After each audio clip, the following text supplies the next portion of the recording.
Donc très rapidement, les premiers engins étaient sur place et ont commencé en premier lieu à trouver un accès pour pouvoir accéder au sinistre, donc qui est situé au premier sous-sol au niveau du parking souterrain. D'autres équipes sont rapidement montées et par les escaliers et au moyen des échelles aériennes des pompiers pour pouvoir mettre en sécurité les personnes. Donc soit en les confinant dans leur appartement, soit lorsque celles-ci ressentaient des difficultés à respirer, en les évacuant et en les regroupant à un endroit pour qu'elles soient vues par le médecin des marins-pompiers. On a vu 25 personnes donc, au niveau de notre point de rassemblement des victimes.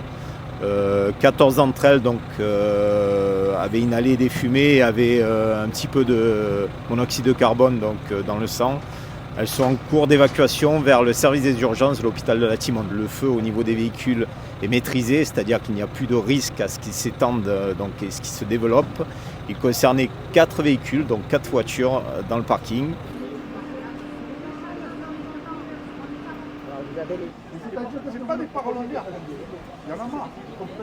Alors le premier départ c'était le 15, le deuxième départ c'était le 17 et le troisième départ c'est le 22.